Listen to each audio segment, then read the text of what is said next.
जय हिंद। देखिए, आज हम लोग जो है पॉलिटिकल साइंस का और इंटरनेशनल रिलेशन 1980 में पूछा गया है क्वेश्चन।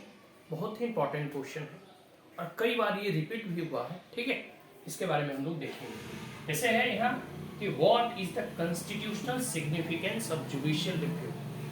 जुडिशियरी से संबंधित, न्यायपालिका से संबंधित क्वेश्चन यूपीएससी के प्रीलिम्स का, मेंस का, ऑप्शनल का या फिर जीएस2 का जो है एक इम्पॉर्टेंट टॉपिक है। और खास करके जब जुडिशियल रिव्यू, जुडिशियल एक्टिविज्म, ये सब जो क्वेश्चन है ना, ये कई बार जो है रिपीट भी हुए हैं और एक इम्पॉर्टेंट जो है कह सकते हो कंटेंट है, इम्पॉर्टेंट टॉपिक है। इसमें जो है संवैधानिक महत्व इस जुडिशियल रिव्यू का कितना है, इस पर हमें जो है अपने जो है ध्यान आकर्षित करना है। तो इसमें ये पूछा है कि आखिर जो न्यायिक परीक्षण है, न्यायिक अवलोकन है, उसका संवैधानिक दृष्टिकोण से कितना महत्व है, कितना सिग्निफिकेंस है और कितना इंपॉर्टेंस है। इस टाइप क्लियर। आगे इसमें पूछा है कि what measures would you suggest. आखिर आप कौन से ऐसे सलाह, मेजर्स, स्टेप्स सजेस्ट करेंगे, देंगे to secure the independence of the judiciary, ताकि न्यायपालिका, न्याय व्यवस्था स्वतंत्र रूप से कार्य कर सके। देखो, आप लोगों को मालूम होगा ना एक आर्टिकल के बारे में, और आगे है कि गिव देयर रीजनल, ये रीजनल बताना है इसका। एक आर्टिकल आप लोगों ने पढ़ा होगा कि जिस प्रकार से हमारे मौलिक अधिकारों की रक्षा के लिए आर्टिकल 32 में जो है किस प्रकार से जो है डॉक्टर अम्बेडकर उसे सॉल्व करते हैं, कॉन्स्टिट्यूशन कहते हैं कि अगर मौलिक अधिकारों की रक्षा करनी हो तो सबसे पहले किसी को तो ये जिम्मेदारी दी जाएगी ना कि भाई आपको जो है इन मौलिक अधिकारों का हनन ना हो, इसकी निगरानी करनी, इसकी रक्षा करनी है। तो आर्टिकल 32 की बातें हैं। तो इस प्रकार से कई एक ऐसे जो है कॉन्स्टिट्यूशनल प्रोविजन किए गए हैं ताकि न्यायपालिका जो है स्वतंत्र रूप से कार्य कर सके। उस पर जैसे भी कोई सरकार है तो उस पर दबाव ना डाल सके, उस पर प्रेशर ना डाल सके। इसके लिए उनके कंपोजिशन, उनके रिमूवल की प्रोसेस इतनी आसान नहीं है। ठीक है, इम्पीचमेंट की जो प्रोसेस है, और भारत में आज तक कोई भी न्यायाधीश को इम्पीच नहीं किया गया है। ठीक है, फिर जब एक बार उनकी नियुक्ति कर दी जाती है तो उनको हटाना, उनकी सैलरी कम करना, ये सब इतना सरल नहीं होता।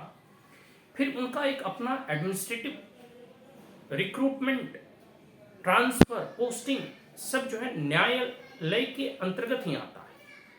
ठीक है, सुप्रीम कोर्ट वगैरह देखते हैं ट्रांसफर, पोस्टिंग या रिक्रूटमेंट या बार काउंसिल ऑफ इंडिया। ठीक उसी प्रकार हाई कोर्ट जो है पूरे स्टेट के ज्यूरिडिक्शंस में हाई कोर्ट देखती हैं। तो इस प्रकार से कई संवैधानिक प्रावधान का उल्लेख है, वर्णित है संविधान में, जिसके अंतर्गत न्यायपालिका को स्वतंत्र बनाए रखने का प्रयास किया गया।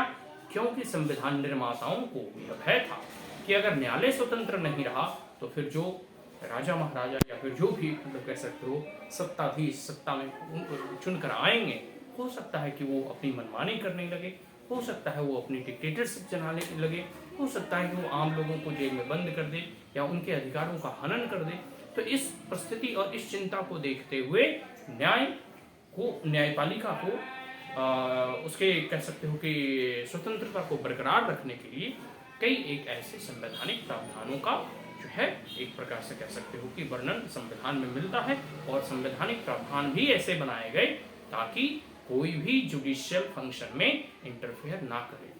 और सिर्फ जुडिशरी क्या, आप देखो जो तीनों ऑर्गन ऑफ द गवर्नमेंट है, लेजिस्लेटिव बॉडी, जुडिशरी और एक्सिक्यूटिव, ये तीनों ऑर्गन्स को चेक्स एंड बैलेंस का मेजर बताया गया। जैसे जुडिशरी जो है कोई भी संसद के द्वारा कानून बनाया जाता है तो जुडिशियल रिव्यू के तहत जो है उसे अगर वो मौलिक अधिकारों का हनन करता है तो नल एंड वाइड करार दे दी जाती है। ठीक उसी प्रकार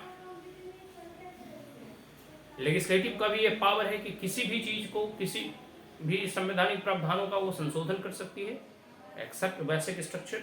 ठीक है, लेकिन इस प्रकार के चेक्स एंड बैलेंस मेजर अपनाए गए हैं कि ना जुडिशियरी लेजिस्लेटिव फंक्शन में दखल देगी और ना लेजिस्लेटिव या लेजिस्लेचर जो है जुडिशरी के फंक्शन में दखल देगी। ठीक है, और समझ में आ रही।